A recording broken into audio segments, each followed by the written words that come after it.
Welcome to another edition of ATL Prime Sports. I'm Jurjevich. Joining me tonight is the one, the only Wayne Ridenauer in beautiful Memphis, Tennessee. Let's go ahead and get the social media out of the way at ATL Prime Sports for all of our social media. It's Facebook, Twitter, Instagram, and YouTube. You can search Spotify and Apple as well. That's where you'll find us there. Personal Twitter at JJGetYouOne for myself, at RWY Jr. for Wayne, and at Corder Todd for TC Todd Corder, who unfortunately is out this evening. How is everyone doing? I'm doing pretty good, Wayne, which seems a lot better than Louisville football's head coach, Scott Satterfield. He says Nick Saban tampered with one of his former players in the transfer portal. That's wide receiver Tyler Harrell, transferred to Alabama from Louisville. And Satterfield said in a 247 Sports article last week, he believes Saban tampered, but couldn't prove it. So I'm doing a lot better than that. Don't say anything if you don't have proof that could come back on you. And I'll finish it up with saying, look, Saban denied the report in 5 simple words. We don't tamper with anybody. Yeah. Well, 5 words. So I'm doing pretty good. Wayne, how are you? Well, I'm doing not quite as good as Tom Brady. I tell you, he got a huge contract there for whenever he feels like retiring, I suppose. Yeah, we'll get into that. That's one of our topics on today's show. We'll talk a little chop. We'll talk about that historical Tom Brady TV deal. We're going to talk some more NBA playoffs right here. NHL playoffs are underway too. They're very exciting.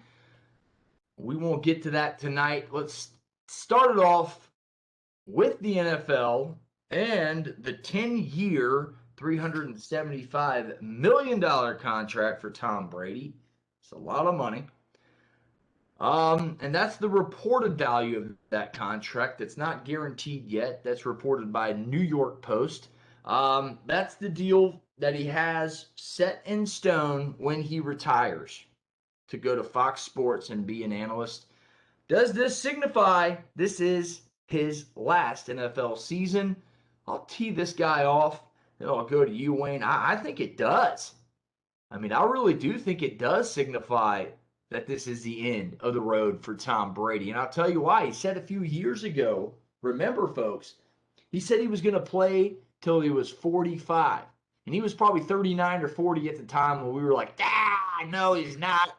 Father time, mother of earth, whatever's going to catch up to him.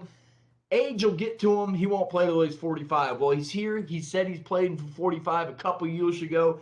I'm going to say he hangs it up at the end of the year because, look, I'm including that he's already played this coming fall. He has made $317+ million playing football. And that's in 20+ seasons now. Yep. So why would he continue playing when he can make more money starting the next year? That's a 10-year, $375 million deal. It'd be more money than he's ever made playing football. So I do think that has to weigh on a player.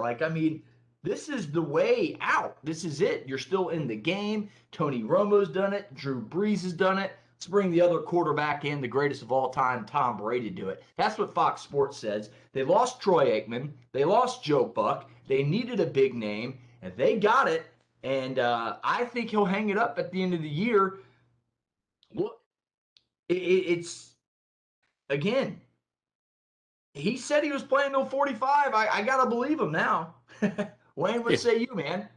Well, I'm kind of hoping that he decides that spring football training is not worth it, and he just opts out this year and goes straight to Fox Sports because he's in the same division as the Falcons, and it'd be nice not to have to worry with him. But, I'm wondering 2 things about this. Does he keep the same agent that he had when he was playing football as when he's doing TV? And one thing that he'll have to remember about going into broadcasting is no spring training. He won't have to worry about having to get up and do that. And I know a lot of the NFL guys don't like doing that.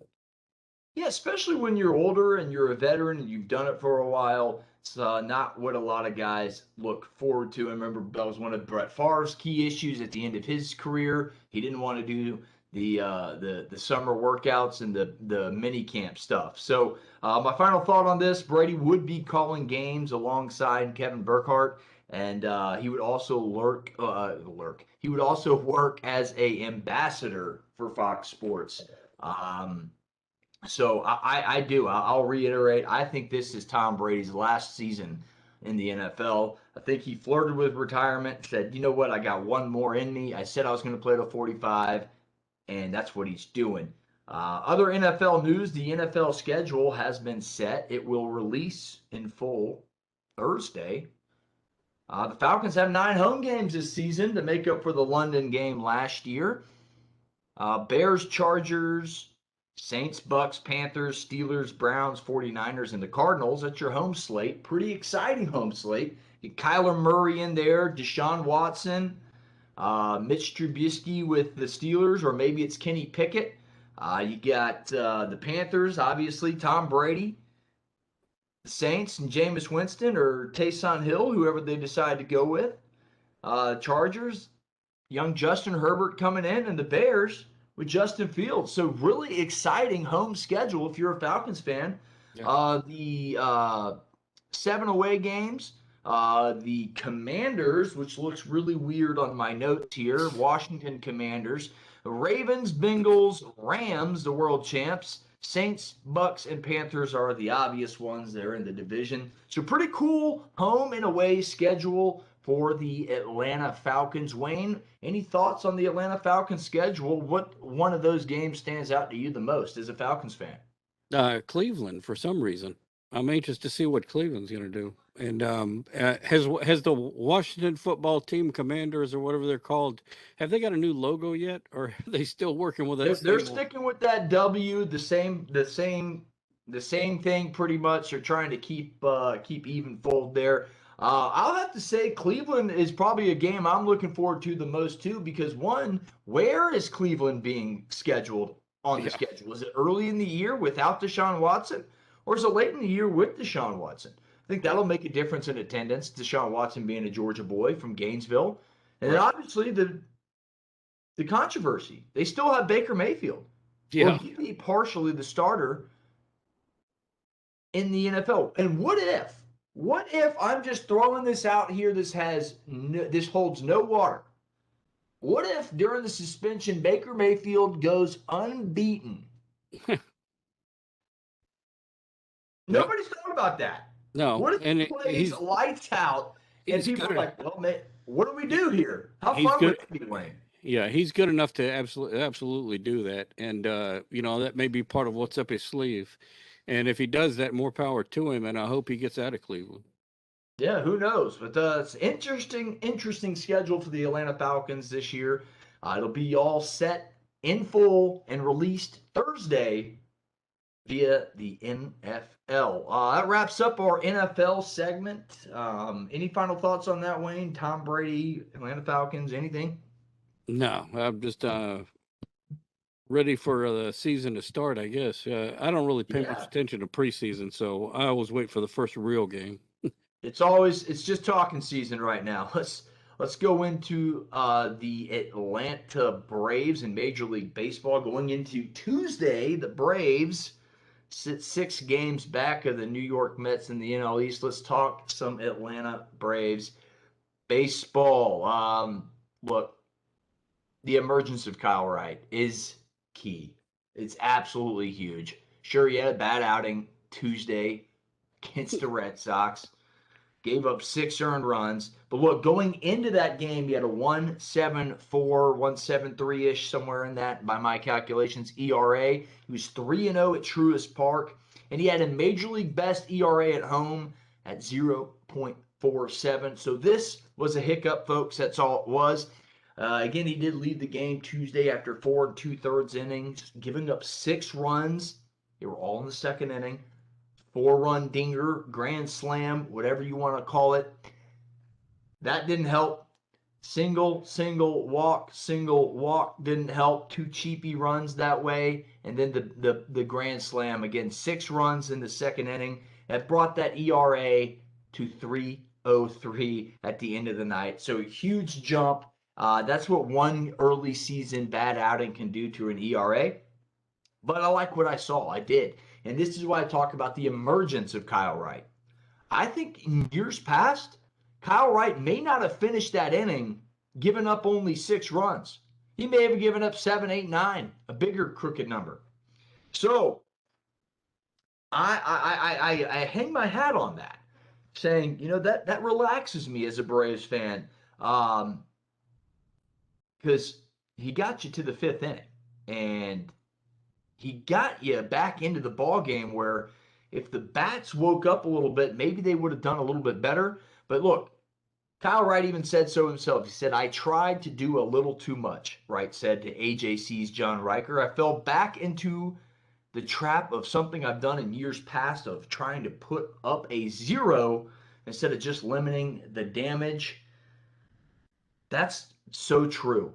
Just limit the damage. That's what baseball's all about. If you give yourself and your team an opportunity to win each and every night, you've done your job as a starting pitcher. Again, they gave the Braves a bats chance to get back in the game. So don't worry about one bad start, Braves country. Wright has the right stuff. Wayne, I'm going to give you my final thought here. Shout out to the Braves bullpen for shutting down the Sox till the very end, where they gave up 3 runs in that 9th inning. That was Tyler Thornburg who did that, and he previously came off a 2+ innings scoreless ball last time he pitched. So this bullpen has been outstanding. When this team gets it all together, it should be really fun to watch, especially with Acuna at the top of that lineup when he's 100% and playing every day. Travis Demerit, really filling in well as Eddie Rosario is battling the eye injury. So, again, shout out to the Braves bullpen, getting them in the game, into that 9th innings where the game was broken open and they didn't have a shot really anymore. But it's very important for these young pitchers to have quality starts. Getting relief for that bullpen and the long road ahead is huge. Look, Braves are also set to go to arbitration with 4 players: third baseman Austin Riley, outfielder Adam Duvall, shortstop Dansby Swanson, and pitcher Max Fried. Austin Riley had a career best year last year, folks. 303 average, 33 dingers, 107 ribbies. Sign the guy. Swanson had a very good World Series. He hit 2 home runs there. Fried is one of your top 3 starters. One of the reasons the Braves are hoisting that World Championship trophy all over the Southeast right now. Adam Duvall won you a Gold Glove. These are key members of your organization. Liberty Media and the Atlanta Braves front office. Get these guys the money they deserve. They need to come to terms with these players. Again, they're just key contributors to that Braves World Series run last year, and they'll be contributors down the stretch this year, I guarantee it. Let's go around the horn in Major League Baseball, Wayne. Your Rangers still not in last place in the AL West. Nope.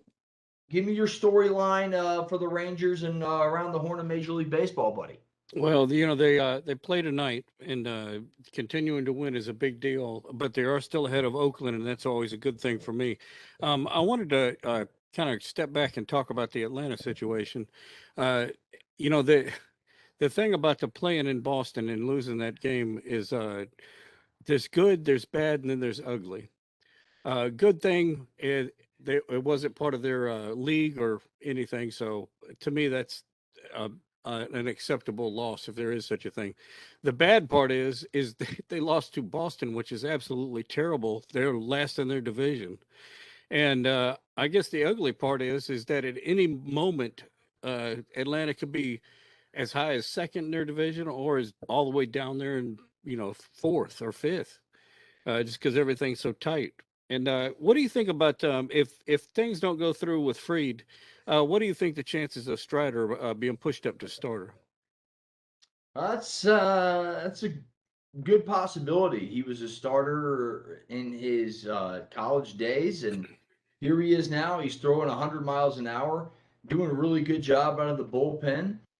Early, usually the early guy, so he has starting ability. I think if he continues to fire on all cylinders, getting guys out, you have to give him the opportunity to become that starter.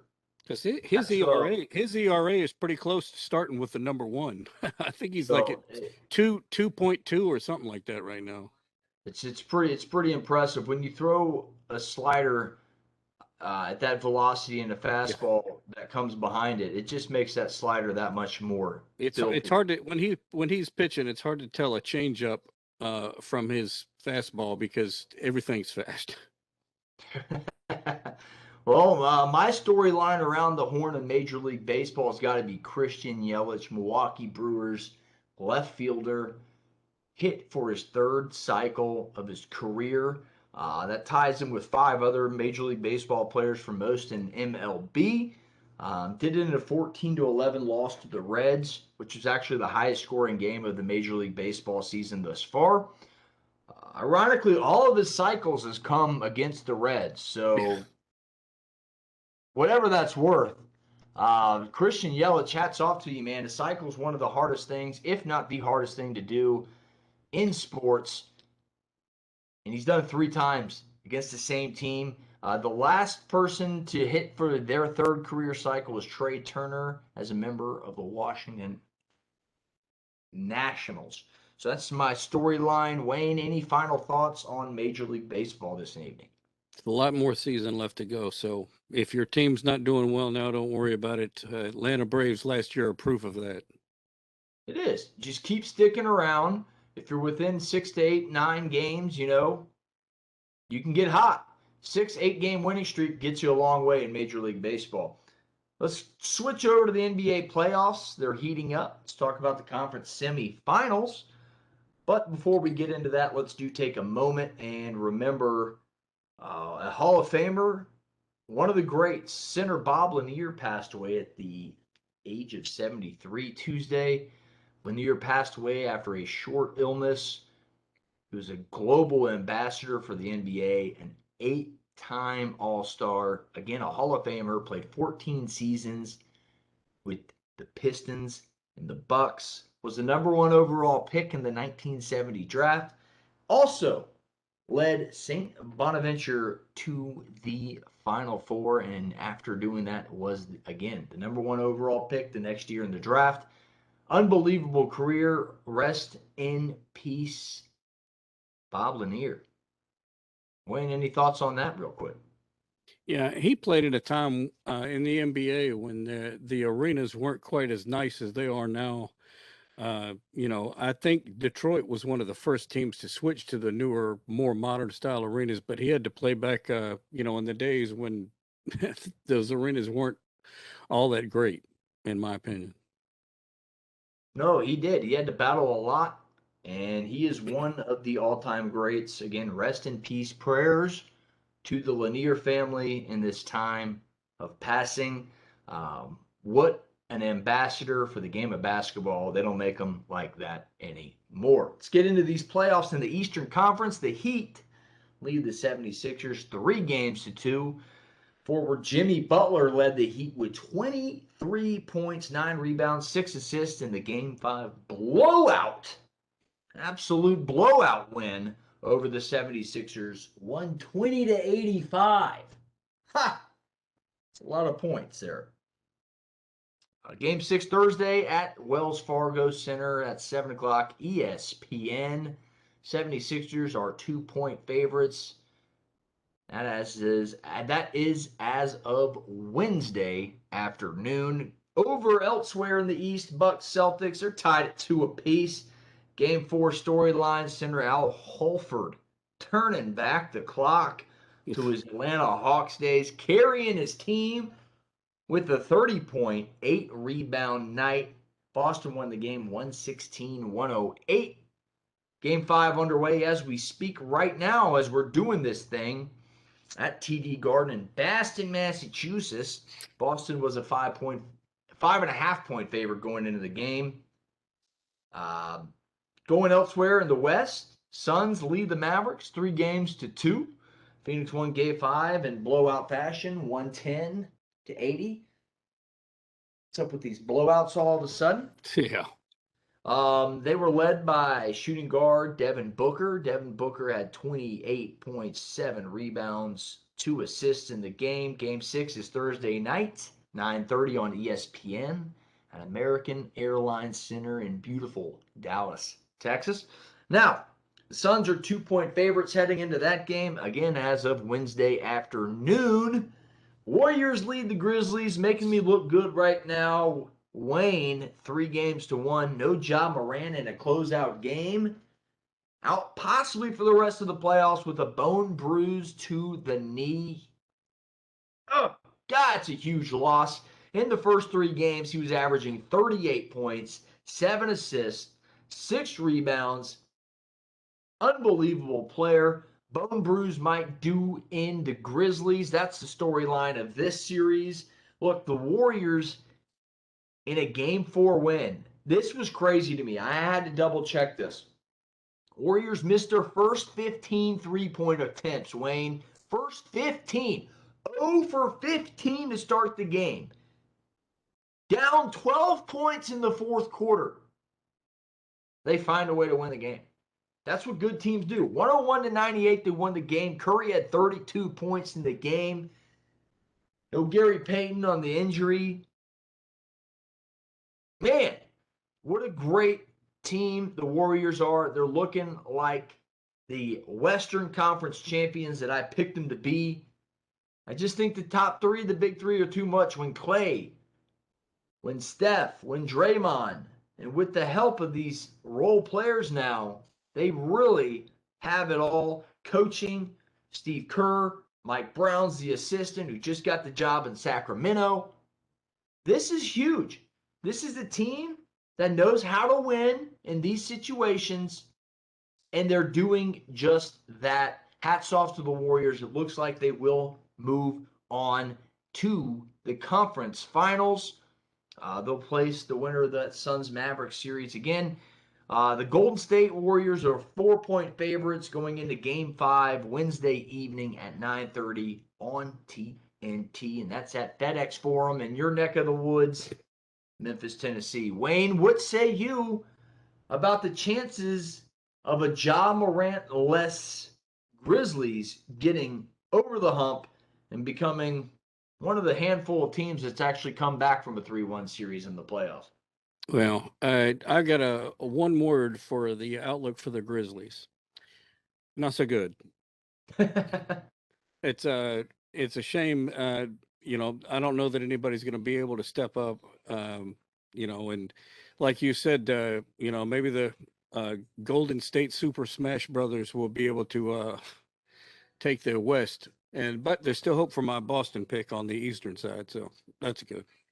There is still hope for your Boston pick. Boston's looking pretty good in that series. Giannis is limited in the last game, shall we say. Maybe they figured him out and they can account for him the rest of the way. That about wraps us up in the NBA playoff department. Again, we do want to send our prayers to the Lanier family in this time of passing.